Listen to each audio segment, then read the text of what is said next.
좀 지시했습니까? 한 말씀 해주시죠, 장관님.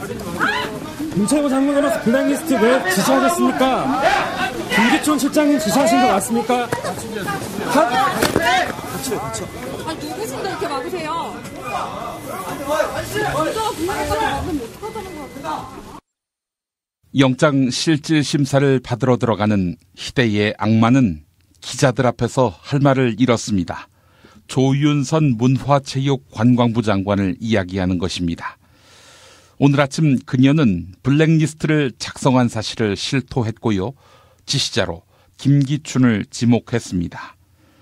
청와대 정무수석 재직 시절 극우단체를 동원해 세월호 가족에 대한 반대 집회를 조작한 것.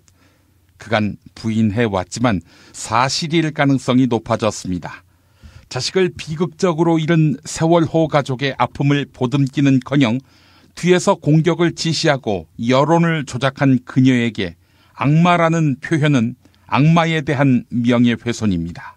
그런데 조윤선은 장관직을 안고 영장실질심사장에 들어갔습니다. 직을 유지한 상태로 말입니다. 일벌백계로 그 흉악한 죄가를 단단히 치러야 합니다. 그래서 오늘 온 땅을 뒤덮은 눈처럼 세상을 하얗게 해야 할 것입니다. 그러려면 구속은 당연지사입니다. 조윤선 그리고 김기춘 두 악마의 가장 강력한 응징을 온 국민과 함께 열망하며 김용민 브리핑 시작하겠습니다. 김성회 보좌관 만나겠습니다. 김 보좌관님. 네, 안녕하세요, 김 PD님. 예. 조윤선 문화체육관광부 장관이 끝내 실토했군요. 네, 구속에 몰리니까 어쩔 수 없었겠죠. 예. 이게 생각보다요, 특히 가진 사람들이 구치소 이런 데 들어가서 당신 이렇게 하면 징역을 3년 살아야 돼, 5년 살아야 돼 이러면 진짜 하얗게 질리거든요. 아, 그래요? 예. 그러면 국회에서 이렇게 얘기할 때랑은 수준이 다르죠. 전과자들은 다 아는 그런 기분이 있습니다. 그래서 가게 되면 사실을 털어놓지 않고는 배길 수 없는 어떤 이 공포가 있는데, 예. 그 남편하고 자식들하고 떨어져서 몇 년 동안 이 수위를 잊고 지낸다고 생각하면 내가 뭐하러 이런 짓을 하나. 자괴감을 느낍니까? 그렇죠. 내가 뭐하러 이런 짓을 하는 자괴감을 느끼고 검찰이 원하는 대로 진술할 수밖에 없는 상황이었다라고 보고요. 그럼 빼도 박도 못할 증거들이 너무 많았고, 예. 블랙리스트 만들어서 바쳤다는 국장 과장들의 진술이 다 있었던 거 아닙니까? 그렇죠. 빠져나가기 어렵겠죠. 예. 야, 그러니까 불명예 이건 차치하고 감옥에 갇힌다. 그래서 가족과 떨어진다. 이것이 그 사람들을 움직이는 거군요. 저는 그렇게 봅니다. 예. 자, 지난 청문회 과정도 그렇고 말이죠. 조윤선 장관은 미동도 안 했어요. 블랙리스트와 관련해서 나는 무관하다는 진술에는 변함이 없을 것이다. 이렇게 고집을 부렸는데, 막상 이 영장실질심사를 앞두고 입을 여니까 허탈합니다. 이게 보면 제가 최근에 조윤선 장관 옛날 사진 좀 많이 찾아봤는데 빨간색 립스틱을 즐겨 바르더라고요. 예. 근데 국회 올 때는 어디서 그렇게 병들어 보이는 화장을 갖고 오는지 자세히 보면 굉장히 돈을 많이 들인 공을 들인 화장이에요. 근데 되게 창백해 보이게 입술도 항상 영어로는 페일이라 그러는데 이제 좀 뭔가 병약해 보이게 이렇게 바르고 나와서 앉아서 되게 낮은 톤 목소리로 조분조분 저는 오늘 여기서 처음 듣습니다. 정말 모릅니다. 1000번, 10,000번 말씀하셔도 저는 정말 그 리스트를 작성한 적이 없습니다. 할 때는 넘어가는 사람들이 있었죠. 특히 이제 제가 차은택 게이트를 연 다음에는 어떤 생각을 했냐면요. 제가 한번 말씀드렸던 것 같은데 최순실 차은택이 지금 이제 문체부에서 몇 천억의 예산을 자기들이 빼가려고 준비를 하고 있었단 말이죠. 예. 그걸 이제 김종덕 장관의 쪼하에 진행해왔던 거고 2017년이 어떤 해냐면 이 사람들한테는 추수하는 가을이에요, 가을.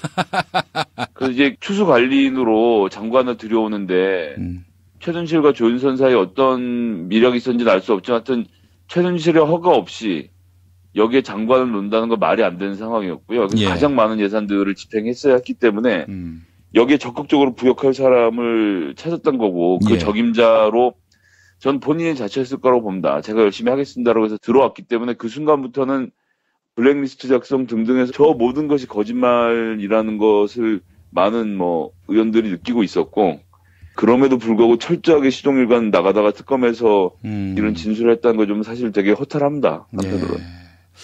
그렇군요. 증거인멸과 관련한 정황도 많이 포착이 됐고요.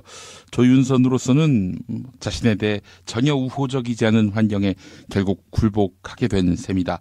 이렇게 볼 수 있을 텐데, 근데 청문회 때 발언 이야기하셔서 그런데 제가 그 발언들을 쭉 들어보다 보니까 공통점이 있습니다. 어떤 건가요? 의원이 뭘 물어보면 이렇게 답합니다. 의원님 이렇게. 모든 말이 의원님 이렇게 시작합니다. 맞습니다. 예. 대화의 시간 항상 의원님이었죠. 그래서 이용주 의원 이런 사람들이 막 의원님 그러면 자꾸 좀 대답 좀 하라고 이제 17번씩 똑같은 질문하고 이랬었는데. 예. 예전 사필기정이라고 생각하고요. 예. 예, 드디어 그 비싼 화장 안 한 그 민낯의 얼굴을 볼 수 있게 돼서. 네. 예, 매우 환영합니다. 조윤선 씨가 이렇게 자백을 했다면은 본인이 이제 거짓말을 했다는 걸 인정하는 셈이고, 또 블랙리스트를 작성했다는 것도 시켜서 한 거라고 하더라도 자인한 셈이고, 그렇다면은 장관직부터 내놔야 하는 거 아닙니까? 예, 당장 내놔야죠. 이거 지금 본인이 작성했다고 인정한 마당에는 당장 장관직 사퇴해야 한다고 생각하고요. 예. 이 상황에서도 최순실이 그렇게 예산을 해보건 상황에서도 지난번에 이 문제를 가지고 예산 결산 소위에서 이제 2017년 예산을 할 때 자기들이 731억 원을 깎아서 이 정도면 충분하지 않느냐라고 했는데 여야가 전부 다 도저히 만족할 수 없다고 해서 1748억 원의 예산을 삭감을 했었거든요. 예. 그것도 사실 모자란 거였는데 네. 그때 조윤선 장관이 막 큰소리 치면서 막 반대를 하고 이랬어요. 그러니까 왜 이렇게 많이 깎냐고 오히려 큰소리 쳤었는데 그런 와중에서도 최순실하고 뭔가를 해먹으려는 계획이었다고 생각하고요. 전 지금 이 타이밍에서는 당연히 물러나야 된다고 생각합니다. 오늘 당장 사퇴하셔야 한다고 생각하고요. 마침 오늘 그 교문위 전체 회의가 있으니까 예. 관련된 논의를 좀 하게 되지 않을까 싶습니다. 오늘 실질 심사를 받지 않았다면 조윤선이 나왔어야 했군요. 그렇죠. 예. 예. 아니, 상황이 이쯤 되면은 황교안 씨가 자를 수도 있는 거 아닙니까? 현재 권한 대행이라면. 그죠. 패밀리인데 그렇게 할 리가 있겠습니까? 그런가요? 예. 예. 그래요. 조윤선. 정말 그간에 했던 거짓말들 생각하니까 막 울분이 치솟습니다. 영혼 없는 공보기계들 예. 평소에 앉아서 그냥 고시 준비나 하고 이 사람이 이제 85년에 대학을 들어가서 민주화운동의 한복판에 있었을 나이거든요. 예. 그럴 때 진짜 좌고우면하지 않고 책만 들여다보다가 고시 합격하고 정치권에 불러주니까 또 좋다고 와서 돌아다니다가 결국 시키는 대로만 하다가 나중엔 시키는 대로 범죄까지 저지르는 상황에서도 자기가 뭘 잘못했는지 모르고 살아왔던 인생. 예, 전 충분히 벌 받아야 한다고 생각하고요. 예. 앞으로 공무원 하려는 사람들, 장관 하려는 사람들에게 귀감이 됐으면 하는 바람입니다. 예, 그래요.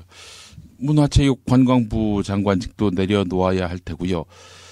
이제 김기춘이 답해야 되는 시점 아닙니까? 이제 공범인 조윤선이 털었으니 지금 그렇죠. 이제 김기춘으로 화살이 옮겨갈 거고 김기춘 박근혜 관계를 밝히고 김기춘 우병우의 관계를 밝히는 것으로 특검이 계속 쭉쭉 전진해 나갈 거라 생각을 합니다. 예.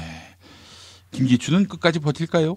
조윤선이 이렇게 얘기한 마당에 정무수석이 한 얘기인데요. 버티기 어려울 겁니다. 저는. 버티더라도 처벌을 면키는 어려울 거라고 봅니다. 이렇게 계속 또 버틸 경우에는 구속의 사유로 확실하게 굳히게 되는 거고요. 예. 그럼요. 예. 오늘 그 보도를 또 보니까 말이죠. 이재용 삼성전자 부회장에 대한 구속영장 기각됐지 않습니까? 네네. 이 구속영장이 이제 기각되면서 기각 사유로 이게 있었다고 합니다. 피의자의 주거 및 생활 환경을 고려했다. 야, 이런 식이면은 박근혜도 구속 못 시키잖아요. 못 시키죠. 그 더 생활 환경이 좋으신 분인데 혼자 사시고. 글쎄 말입니다. 또 가끔씩 약도 드셔야 하고 맞으셔야 하고. 그렇죠. 예. 변기도 더러운 변기 못 쓰시고. 그럼요. 예, 개인 변기도 있어야 되고 그건 제가 보기엔 절대 구속영장 청구해서 안 될 뿐입니다. 예. 이런 족 같은 기각 결정을 내려놓고 어떻게 얼굴을 들고 다닐까요? 제가 조금 전에 말씀드렸지만 열심히 이 고시 준비해서 공부만 했던 사람들의 민낯을 보고 있는 거죠, 저희가. 조 의원까지 포함해서. 네네. 예. 아니, 손혜원 의원께서는 평소에 이 조윤선 장관의 청문회 발언 태도 어떻게 말씀하시던가요? 저희도 강하게 비판했고 그런 식으로 하지 말라고 여러 차례 경고를 했음에도 불구하고 예. 시종일관 자기는 정말 죄가 없다고 예. 어찌나 가증스럽게 비는지 정말 예. 특히 최순실과 자기는 모르는 사이다 이런 식으로 또 얘기하고. 그렇죠. 뭐 아는 게 하나도 없었죠 지금까지. 근데 지금 다 드러나고 있는 거 아닙니까? 이자들은 왜 이렇게 다 그 좋은 학교 나와가지고 좋은 공부 해놓고 말이죠. 이렇게 허술하게 그림을 짰는지 그것도 참 의문입니다. 한참 잘 나갈 땐 절대 이런 일이 없을 거라 생각하고 그 방심을 한 거죠. 예. 정호성하고 최순실도 문자로 주고받았잖아요. 예. 근데 이런 것도 보면 조금만 보완할 생각이 있었으면 예. 여러 가지 다른 수단들이 있었는데 그런 수단을 동원하지 않은 것만 봐도 기자들이 얼마나 안하무인이었는지를 예, 쉽게 볼 수 있을 것 같습니다. 예. 기고만장한 그들의 태도를 읽을 수 있었습니다. 네. 자, 김성회 보좌관님 오늘 말씀 잘 들었습니다. 네, 감사합니다.